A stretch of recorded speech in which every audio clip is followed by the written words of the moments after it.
Hello, everyone, and welcome to Pathfinders Winter Institute. I'm Skylar Matson, president of Wong Duty, the global experience and design platform for Infosys. I have the honor of introducing our panel called Digital Technology, Inspiring the Next Generation. But before I do, I'd like to take a moment to acknowledge our teachers and thank you for inspiring the next generation. I have 3 sons at home, and I feel so much responsibility to prepare them for the world.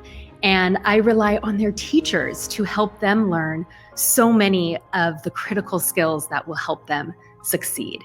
You have one of the hardest and one of the most important jobs in the world. I am so grateful for you. And I admire you for joining us here at Pathfinders to hone your skills and to gain new knowledge and hopefully even more inspiration that you can take back to your students. Now on to the panel. I'd like to first introduce our moderator, Steph Santoso, Senior Program Fellow at Infosys Foundation USA. Steph is a founding board member of Nation of Makers and received her PhD in Information Science at Cornell University. This is very cool. From 2014 to 2016, she served as the first senior advisor for making at the White House, where she helped develop President Obama's Nation of Makers initiative. Stephanie is joined by 3 panelists. The first is Armando Samosa. Armando is a new media artist, technologist, social entrepreneur, and educator.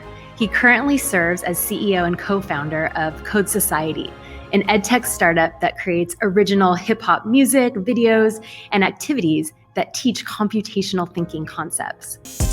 Code Society, your source for hip-hop music that teaches computer science and computational thinking. We teach how to think before learning to code. Check out our music, videos, courses, and merch at codesociety.com. Next, we have Leah King. Leah is the Director of Education at Women's Audio Mission in San Francisco, where she manages creative audio technology and music production programs for youth and adults in over 30 countries. Women's Audio Mission empowers over 4,000 women and girls and gender-expansive individuals every year to amplify their voices with music technology, production training, and mentoring in the only professional recording studios in the world built and run entirely by women. Very cool. And I'm so happy to have found this amazing community for people to just kind of express themselves musically and learn and collaborate with one another.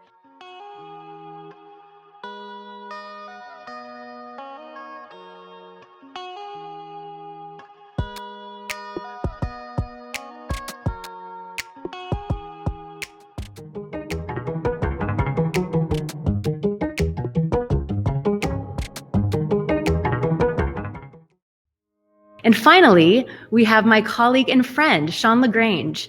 Sean is a commercial television and film editor here in LA, where I'm also based. Sean worked as an assistant editor on the George Clooney film, The Ides of March, before becoming a commercial editor. He's worked with huge global brands like Nike, AT&T, McDonald's, Google. I'm sure you've seen some of his commercials.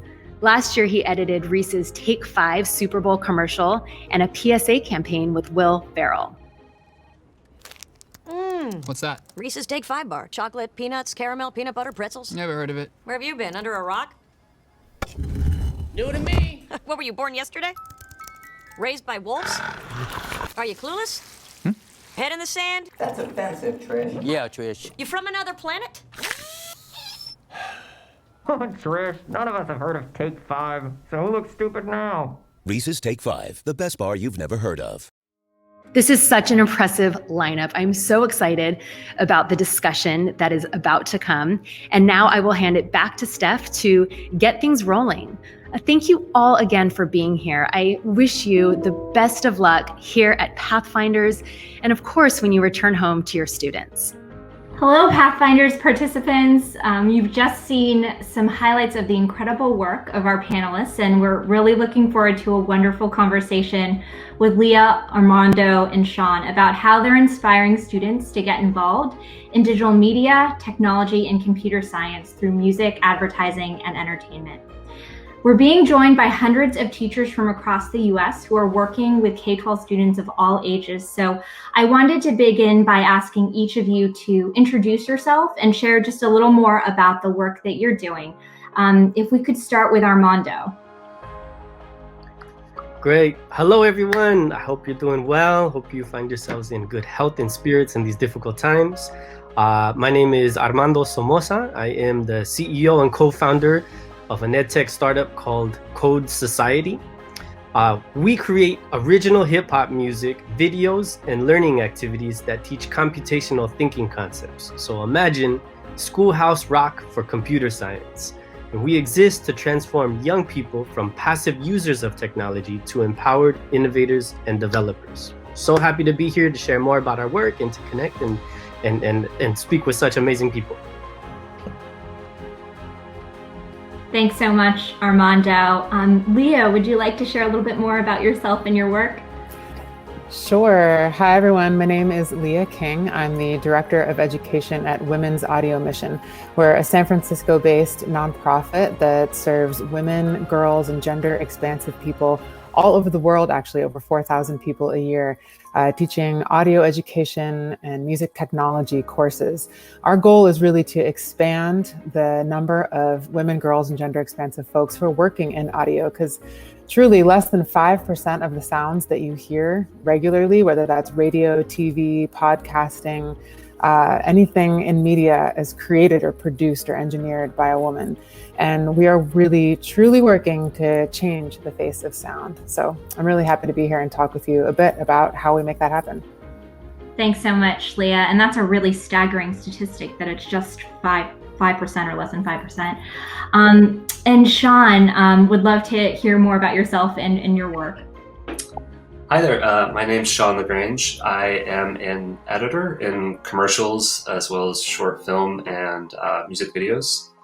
I'm based in Los Angeles, working for a company called Arcade Edit. Yeah, we do a lot of work, mostly in advertising world, but we also, it ranges from broadcast to social media and to other types of advertising mediums. Yeah, I do a lot of work with agencies that span from Wine Kennedy to BBDO, as well as clients like Nike and Google. So yeah, that's a quick history on my work. Thanks so much. And so many of the teachers that are joining us today are working with students of different ages. And when I think about my own experience, and I'm sure when you think about your experience of where you are now, there are probably a variety of different experiences that you had growing up as a kid that really helped shape where you are today and inspired you to do the work that you're doing now. And I was wondering if you all could just share, one or two of those experiences that really inspired you to do the work that you're doing in digital media, music, and advertising. If we could start with Leah. Sure. Yeah. So I'm a music producer, DJ, and event organizer, actually, and I've been creating and producing music since high school, maybe even since middle school. Actually, I started off actually playing bass in punk bands in the Bay Area. Punk was very big in the 90s, might not be as big now. Anyway, so I realized at a really young age that there weren't a lot of folks who looked like me, who were not just playing instruments in the bands, but also working behind the decks and doing all the recording and processing, engineering, mixing, and mastering of the music and the sounds that I love to hear. So pretty quickly, when I got into my sort of professional career, I started to dig a lot deeper into teaching myself a lot of the technology that I wanted to learn in order to create the sounds that I wanted to hear. And that actually went on for years until I found a network full of women and other folks of varying gender identities throughout New York City and internationally, where I was living for a few years, who were teaching each other how to create a lot of sounds. So we're drastically underrepresented in engineering fields. And so that's why it's a real honor now to work on the education programming within Women's Audio Mission, so that we can really help encourage people to enter those careers and stay in those careers. Because a lot of the challenges that we're also facing is it's not just the matter of learning about how to do these things and how to really get yourself a position working in audio technology, engineering, or computer science, but also knowing how to advocate for yourself once you're in those spaces. Because if you're not really very represented, you might not have a lot of support. So we have mentoring and internship opportunities, as well as a lot of different networking and education opportunities for the folks who are involved in Women's Audio Mission to help empower people to really stay in these jobs and expand their skill sets and feel really good about it. So we hope that that can really impact everyone overall. Thanks for sharing, Leah. And what I got from what you just shared was really the importance of finding the community where you felt like you belonged, and connecting to individuals that really provided guidance and encouraged you and supported you along the way. Was there a particular, or maybe there were a few, but was there a particular, did you have mentors growing up, or a particular teacher or teachers that, like, when you look back, you thought, oh, that was somebody that really nurtured my natural interests in music and music production? It's so interesting. Actually, I didn't really have a lot of mentors growing up. I really did rely on the internet after college to get a lot of the resources that would help me on my journey. I spent a lot of time, funny enough, going to the Apple store and meeting folks who were working with a lot of the free resources that my laptop was providing me. And so I really feel like I missed a lot of opportunities to learn at a young age about all the different kinds of programs that I end up using now. So a lot of what we're doing in Women's Audio Mission is making those avenues available for people to find mentors, to find leaders, to find folks in the field who can help guide our young folks towards careers. And also really provide them the resources to find all the different ways of getting involved, because it's not just engineering or producing. There's also sound design, there's post-production effects, there's tons of different ways that we can get involved. So I think for me, there weren't a lot of resources, and now there's a lot more with what we have accessible via the internet. So I'm really trying to help make those connections happen for people. Thanks for sharing. And Sean, I'm wondering if you could share a little bit about what inspired you to go into advertising. Yeah, kind of like Leah, I was a bit of a tinkerer. When I was a kid, I was really into like building my own computers and websites. And when my parents got a VHS camcorder, I was really into filming and like making edits in the camera. And from there, I like Leah was saying, I didn't really have a lot of mentors in that field. I grew up in Maine, so it wasn't really a strong film and media centered location. So it was a lot of practicing on my own and like learning tools that I thought were interesting. And as I went through schooling and college, I just started to hone in on what was my interests. And when I finally decided I wanted to be an editor, I pursued advertising because I liked the pace of the work and the speed it worked at. And I was able to find mentors in that field where, in hindsight, I wish I had those opportunities at a younger age. But it's been a rewarding experience at the same time to personally push those boundaries. Yeah. I feel like there's some shared experiences there between you and Leah, in the sense of when there weren't that many opportunities available to you to find mentors, or mentors weren't necessarily readily accessible. That not to say that technology is a substitute for mentorship, but you were resourceful in the sense of, like, you know, finding other ways to teach yourself the things that you wanted to learn and the skills that you wanted to learn. And that kind of mindset, that sort of like maker mindset of just DIY and really trying to figure things out for yourself, I think is really important today, right? And we're seeing students do that so much more now, and it's exciting to hear that was a really seminal part of your journey into the work that you're doing now. Armando, I'd love to hear a little bit more about some of those experiences that you had as a kid that really shaped the work that you're doing. Yeah, no, great. So I'm originally from Denver, Colorado. I moved out to New York City 10 years ago. So I built my career and created a creative professional pathway out here. I'm an artist, creative, and technologist. I come from a family of educators who've always believed that education is ultimately the pathway to liberation and self-determination, right? So it's education is a radical act, right, of not only kind of building knowledge, but of self-actualization and kind of finding your path and finding your truest joy and living your authentic life in the world. So I really committed my career to the intersection of those spaces to engage, inspire, and retain youth of color in learning how to use the tools of the day, right? So the technology of the day to ultimately kind of chart their own pathways, right? So I think the unfortunate reality is, you know, too often a lot of education systems can be oppressive to communities of color, to kind of a spectrum of folks whose stories, experiences, innovations, histories aren't always taught, right? And you know, or taught secondary to dominant culture, right? So there's always this beautiful opportunity to use, you know, culturally responsive approaches to translate, you know, a whole realm of kind of complex concepts and engage and inspire young people in pursuing their kind of freedom and creativity and joy, right? So for me, just an essential component is instilling joy and creativity, right, as a critical part of the learning experience,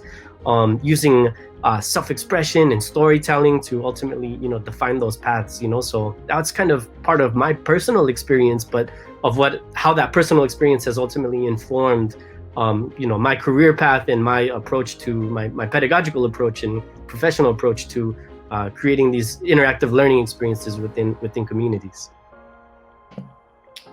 That is a really great transition into the next part of our conversation. I love that you brought up culturally responsive approaches, and you know, for Leah and Armando specifically, I'm curious if you all could share a little bit more about how you are engaging underrepresented students and youth in the work that you're doing through WHAM and through Code Society. Each of you talked about, you know, really growing up potentially not necessarily feeling like you belonged or needing to find your people or your community. And I think that's so important for youth today as well. Could you talk a little bit more about what strategies or approaches you're actually using in your work to help young people find their voice and use their craft, what they're doing in your programs, to express themselves? Mm-hmm.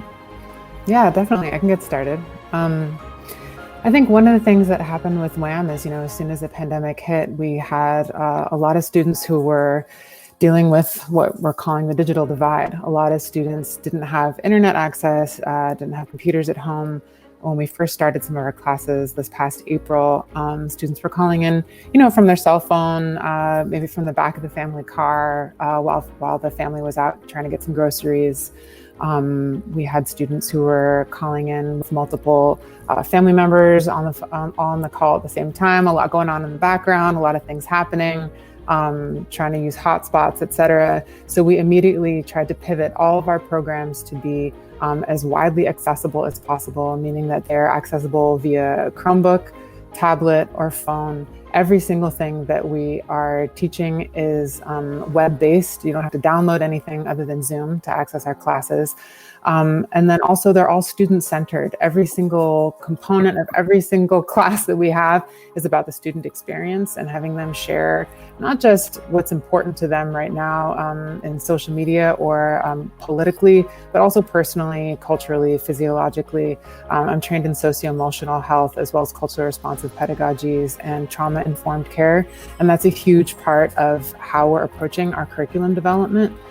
We had a student show up really early on who had to relocate as a result of the pandemic, who was calling in, as we found out later, from a bedroom with the door closed, and her family did not know that she was, what exactly was happening in the classes. They just heard all this laughter and giggling, and they were really confused because she's a really shy kid. And they were like, okay, is this class just with some of her friends? Like, why is there so much noise coming out of the room? And she would finish our classes and say to her family, nothing was really happening. I wasn't really doing anything. It was just some music stuff, whatever. So then we started having our parent and community nights a little later on in the year so that we could talk with our community members, parents and guardians about exactly what was going on in class. And they were like, this has changed everything. This has really modified her experience of the pandemic radically because she was isolated and shy and concerned about how she was going to get through her school year, but ended up coming to all of our classes. And we thought of her as one of the most outgoing, creative, and engaging students that we had, because in this context that was so student-centered, so musical and creative, she was truly thriving, and thriving with a lot of the other students as well. They actually formed a band, and they were making songs on the band and doing a podcast together. So that's just one little story of how we were able to really bring about sort of new levels of engagement for students, whether or not they're shy or have a different learning challenges to begin with. This style of engagement has actually been really fruitful for some of the young folks we work with. That's incredible. Thanks so much for sharing, Leah. And it just, that example just, I think, illustrates how important it is for students to have different outlets to express themselves and what they might be experiencing and going through. And learning is really important, but you have to consider that students are whole people, and we have to take a holistic, whole person approach to how we're creating these learning opportunities for our young people. So thanks for sharing that. Armando, would love to get your thoughts on this question as well. Yeah, no, excellent. That's amazing, Leah. Incredible work. Hats off, and continue that amazing, dynamic, powerful work that you're doing. Within Code Society, we essentially founded our company in response to the explosion in coding and technology education. So beginning kind of 2010, 2011, we really saw the explosion in coding organizations, and how important coding as a 21st century skill is for the development of our young people and the next generation of leaders, right? I think one of the biggest challenges, though, is there's an overemphasis on coding, on just straight syntax, right? On Python, on JavaScript, on HTML, on CSS, just starting right away in the syntax part of it all, right? Which ultimately, the unfortunate byproduct of that is there's such a dependency on just memorization, right? It's a memorization of commands, it's a memorization of syntax, and unfortunately what happens is that so many learning styles and so many kind of diverse folks are really excluded from that teaching style, right? Not everybody learns like that, right? So even though there's so many different coding organizations that respond directly to diversifying the tech landscape, the teaching, the pedagogy, right? The way that these skills are taught still excludes just such a vast majority of not only ethnic but gender backgrounds, and we see the disparity ultimately continue to exist. So what we do specifically in Code Society is we focus on kind of the pre-coding concepts, or what the field is calling computational thinking concepts, right? And we teach through culturally responsive approaches, which ultimately lead to open and creative pathways, abstract thinking, and the application of these concepts in our real world, right? So we use the power of youth culture, of hip hop, of music to engage, inspire, and translate these concepts into a language that resonates with young people, right? So it's just tapping into the current lives of young people. So an example of that is that we use the viral dance phenomenon, TikToks and Instagram, these dance challenges that exist, but we actually tap into that experience and teach the concept of algorithms, through the viral dance challenge, right? So we break down and teach and translate the concepts of pattern recognition, decomposition, abstraction, in order for young people to understand more of kind of like why and what's behind these concepts, rather than just the memorization of syntax, right? So we're laying a theoretical foundation so that young people will ultimately be more successful once they get into coding syntax and they're able to like build their own concepts. And the way that we do that, we released a 10-track album on all streaming platforms, on Spotify, Tidal, Apple Music. We have videos on YouTube, and you can always see more at codesociety.com, right? Which is spelled CODESCTY.com, right? So again, tapping into the tools, the vernacular, the language, the culture of young people, and ultimately using that to translate these concepts in a way that resonates and ultimately makes it applicable to their lives. Yeah, that approach to really making computer science relevant to kids and students, I think, is so powerful. I think everyone has heard, like, you can't be it if you can't see it.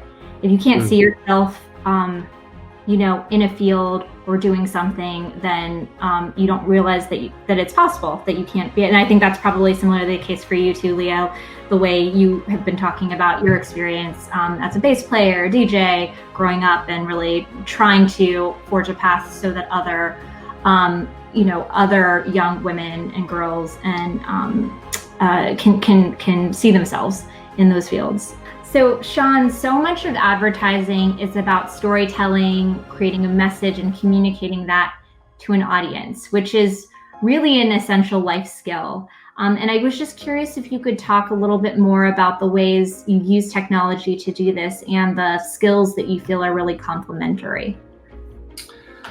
Yeah, so for technology, it's really a component of how I work. I think the software I use is just fundamental to how I build my edits and my stories, the projects I work on. It's also just, it's hugely important for post-production in general, where we have to understand how a project that's been shot gets finished, and every component of that requires some form of technology. If I go, more broadly, and maybe this is, I have a background in new media. That was my education. A little blend of computer science, but also visual media arts. But one of the ways we would approach things is through systems. And in terms of skills, I find that editing is really an understanding of several different systems and languages, right? So there's a visual system, where you have to know why a shot was framed a certain way and if it can be manipulated. But you also have to understand the data behind it, the resolution it was shot at or the frames per second.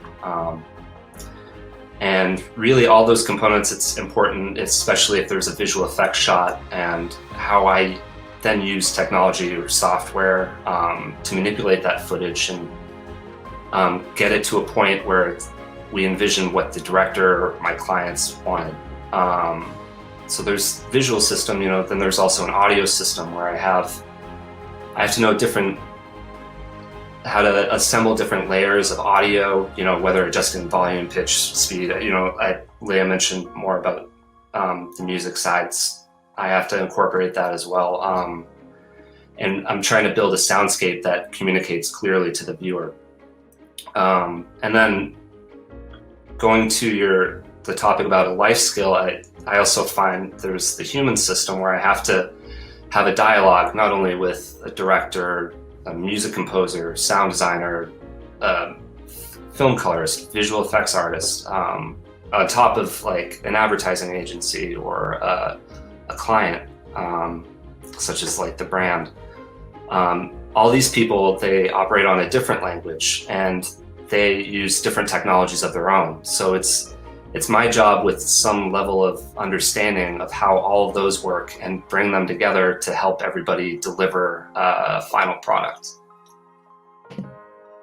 Wow, that's really, that's what you just shared is really interesting, just in the sense of, I think when you think about how you see the world, a lot of people tend to identify as being either visual, or maybe they like the sense that they most are attuned to is audio, right? Hearing. And what you're saying as somebody who works in film editing and advertising is that you have to think in multiple facets, right? Multiple dimensions of the world. And the technology plays a really critical role in helping you to do that, but you also need to have that expertise and the set of technical skills. Thank you so much for sharing, Sean. That was really, really incredible. Cool. Thank you. So before we pivot to this last question, I did just want to highlight for Pathfinders participants that we're going to have a live Q&A after we wrap here. And so for those of you who, I'm sure a number of you have some burning questions for Leah, Armando, and Sean, just based off of what they've already shared, if you could go ahead and feel free to share those questions in the Q&A box. And we will hop right to the Q&A right after we're finished up with the conversation here. So with this last question, I wanted to ask each of you, what is your advice to teachers about the role that they can play in engaging students in computer science or maker education and digital technologies through the things that they already love, like music, films, and other forms of entertainment? You all already spoke and shared kind of the formative experiences that you've had as kids growing up, and then also, how that has led you to the work that you're doing now. So what is the advice that you would give to teachers who really want to engage students in things that they're already really interested in? If we could maybe start with Armando, that would be great. Great, excellent. No, first and foremost, I always celebrate, commend, and acknowledge, all of the educators in the field, in our space, especially in these times. Hats off. Stay grounded and focused. Take care of yourself and your well-being in these times. So thank you for the work that you do, and so much of what you do has always and will continue to be so critical in the development of our young people. And what I've learned in just my experience, my approach to education, my pedagogical training, is to specifically, it's a little bit cliche, but to ultimately, meet students where they are, right? Genuinely meet them where they are. Ask them, what they do outside of school. What are when they're not in school, or when they're not in kind of formal learning environments, what are they into? What are they tapped into? What kind of interests do they have? And once they tell you, learn about it, see what you can do to, to build a foundation and to just kind of learn some kind of key concepts. Because then the beauty and the opportunity to activate those interests and find connections between what they love and what you're teaching, right, becomes this gift of translation, right? And translation is so powerful, right? To then be able to say, oh, well, that thing that you like is kind of like this thing that I'm trying to teach you, right? And here are the connections, and here are the similarities between those things. And that's a culturally responsive approach, right? Which in terms of culturally responsive doesn't always mean like ethnic group necessarily, right? Or that kind of cultural, but like just what they're interested in, what their experiences in reality is all about. And being able to bridge those gaps, connect those dots in creative and interesting ways, and really allow them to, express themselves through joy and excitement is powerful, is transformational. And That's what we've really kind of grounded our work in, and really try to focus on teaching. We teach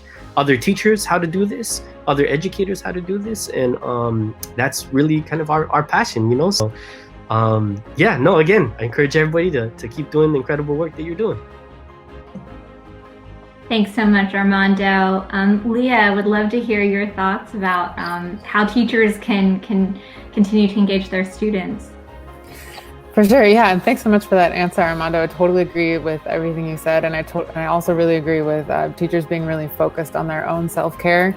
I do start all of my trainings with making sure everyone has water and snack and the bio break time built out for themselves, enough air, a warm blanket. Same for you as it is for your students. Make sure that you've had something to eat, that you've had some rest, and if that's not possible, try to figure out ways to make yourself as comfortable as possible and as approachable as possible so that you can be there for your students and get excited, as Armando was saying, about the things that they're excited about. We have had some really illuminating and interesting times in our classes. For example, we're doing a sound design class. I had no idea how much our students are interested in anime, and we went down this whole rabbit hole of learning so much about anime, which is so different than the last semester where we were doing so much on songwriting and songwriting technology, where I got to learn so much about the inner workings of Billie Eilish and all of Billie Eilish's music and how it compares to Ariana Grande, and production quality and sound design and all the different ways that's all also played out in the music videos, etc., which then helps us figure out all the different ways that we can get involved in career pathways, as researching the people who are creating those sounds. And just as Armando was saying, I mean, it's very similar for us as well. We start at the sort of the point where the students already are, whatever it is that they were excited about that day, that weekend, this morning, what their peers, their family members are getting into. And then we have our curriculum pivot off of that. There's always ways to make those connections. We try to have as many resources as possible in our pocket, so that every class has a bit of opportunity for some variety, so that we can still fulfill the same goal, the same learning goals and standards within our curriculum, but we have a variety of different ways that we get there that are ultimately still going to fulfill our mission of encouraging and inspiring our young folks to get more involved in production and engineering. So I think there's a lot of different ways to do it, and whatever you need to do to train yourself to get more aware of these resources, just jump in there. I know I used to also do hip hop arts education throughout New York City for years, and I used to teach breakdancing to school teachers. And as soon as they started learning more about how their bodies move in space, that really helped them connect with their students in the classroom. So that's a really similar pathway that you can find during this time of COVID, when we're spending so much time on our phones and on our computers. There's a lot that young folks are doing to still stay active and stay engaged. Figure out what those things are, and you can do them too. And then you're going to get just as hype about the things that your students are hype about. And then it's just gravy. Then your classes, then everyone's just having a great time, and that's how everyone can all learn together.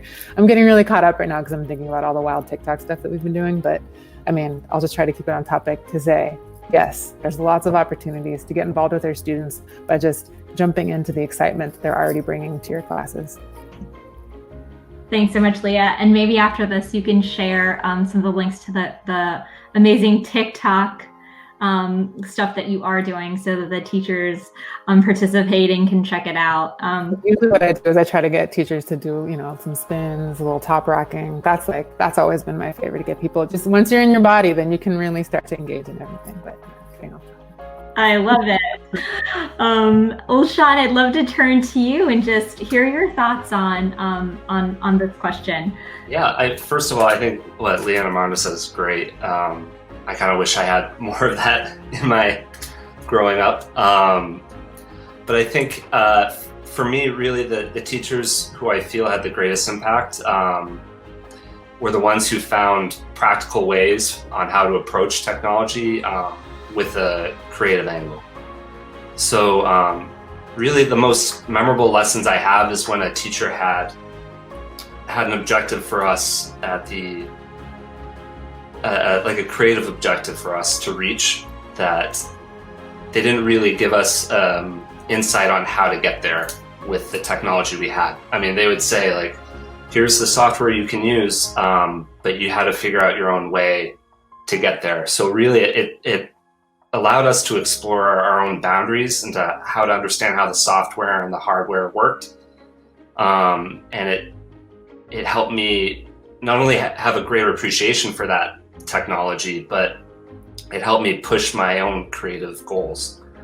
So really it's a mindset of how I use technology now on just a number of situations, from editing, but also from how I approach a project with either sound or visual effects. It's just a whole multitude of different ways that I really think was a valuable lesson in my life.